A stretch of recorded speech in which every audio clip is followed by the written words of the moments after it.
What's going on, 730 something subscribers? You're watching my favorite YouTube channel. I go by the fake name of Chill, last name Monger. And this is the story of the new Spider-Man suit, as seen by Chillmonger. Late December, Marvel announces that there will be a new suit. This is the image they gave for issue 62, available in March, and issue 63, available in April. We had ample time to pre-order these comics, and they let us know he's wearing a new suit. And so anyone who wants the comic, you have time.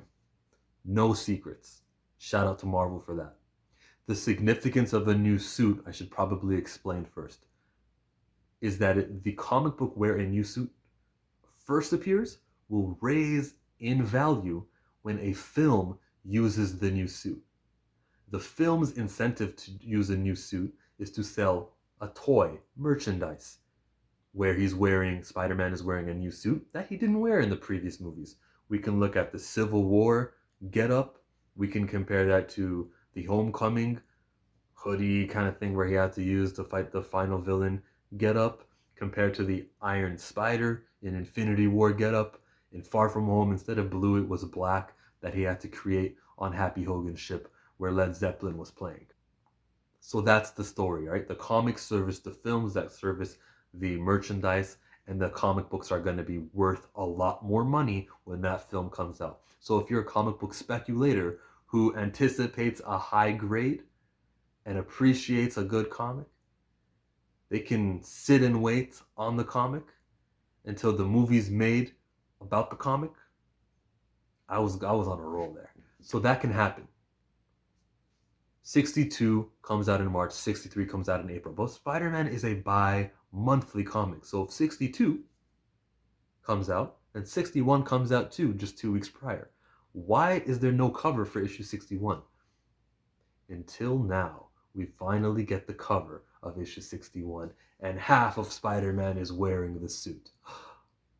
Were they lying to us? They released 62 and 63. Maybe they thought this would be the cameo of the suit, but he wears it for the first full time in 63. They never lied to us at all, because we always knew issue 61 was the artist Patrick Gleason who's doing 62 and 63. We always knew that 60, this is the cover for that. This was never hidden from us. We knew Mark Bagley was drawing the comic. Usually when a comic book shifts from artist to another artist, it's because the story has ended. That was part 3 in the conclusion. Mark Bagley ends his story at 60, and 61 is where the new suit is the new story. Why did I say new suit? Because I still read the previews of issue 61, and Chillmonger ordered preview issue 61. It says, Peter Parker gets a new job, Spidey gets a new look, and Kingpin's plans start coming together. That was 61. They withheld the cover from us until today. It's the first time I'm seeing it is today. And I knew that that was going to be the book where that suit appears. Maybe it's just Spider-Man holding it and looking at this new suit on the final page of the comic. Still, it's the first appearance of the suit, so it's worth something. And I only bought one. I'm not much of a speculator. But speculators, shout out to them, because they're going to buy like 20 of them, and that's going to help our local comic book stores, and that's going to keep them going, especially it's trying times right now, and it always was trying times the last like 10 years or more than that. Just comic book sales have declined, stores have been shutting down, so we need reasons like this to sell books. It's not cheap, it's not nasty, it's open, and Marvel is letting everyone know that's how it is. And you have a lot of people who want to hoard these comic books. They want to store 20 of these comics. Give them time, announce it early. Don't be like the Batman comic. James Tynion said to everybody, yo, there's going to be a new character named Punchline. It's going to be Joker's girlfriend because he's done with Harley Quinn, and that's coming out in the next month's book. But he gave that notice after the pre-order deadline. What Marvel did was they gave us all the notice before the pre-order deadline, so the stores can order a shit ton and maybe even sit on them themselves. And then in a few years, they can put these books on eBay, and it would be in mint condition. It was in the store. It's comic book stores get to go to this, get their shipments, look at all of the extra issue 61s and 62s and 63s, and look at the finest condition of them and store those ones away. And then they'll sell the ones that are not in pristine condition. And now they'll be sitting on these gold mines because these $4 comics, that they just spent are going to be worth, I don't know, 200, 300, 400, 500, 600, 3,000. I really don't know, depending on the scarcity of it. Now, the more comic books that are sold, the less the value of the comic book is going to be. So right now, Spider-Man are selling like 60K or 70,000 per comic book, roughly. When this one comes out, I'm sure that'll be up to like 140 because everyone's going to buy two, and plus speculators are going to buy extra. So maybe it'll be more than that. But now, with all of these on the market, the future comic book fan wins also. There's so much winning. Marvel wins because they're gonna sell more. Your comic book store wins because they're gonna have more. And the speculators are gonna win because they've got ample storage space downstairs in their basement. So they'll be selling these things that they bought for $4 for more money. Not ridiculous money. They're not gonna be selling them for $1 million like the Action Comics Superman first appearance. No, no, no.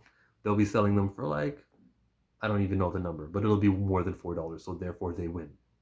The future comic book fan who was not a fan of comic books in 2021 but is a fan in year 2031 when the film comes out and he's wearing that golden suit, that cool looking suit that I like.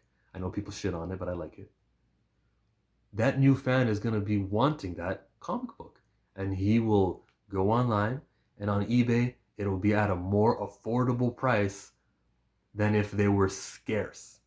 If Marvel hadn't have given the December shout out and notice that you guys have a whole month to pre-order these for March.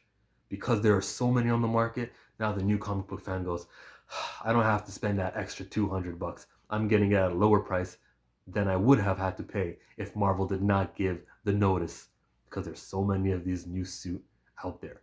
Everybody wins, and this was the right way to do it. Except for Marvel giving us the 62 and 63, making it seem like that's the cameo, that's the first appearance. Other than that, I can't even blame them for that, because in issue 61 in the preview they say it's a new look. So they weren't even being shady. You were playing yourself if you believed that 62 and 63 were actually first and second appearances. I like this. This is a win all around. Everybody wins. And it's the way it should be done. And let me give a shout out to comic book speculators. I don't understand your hate.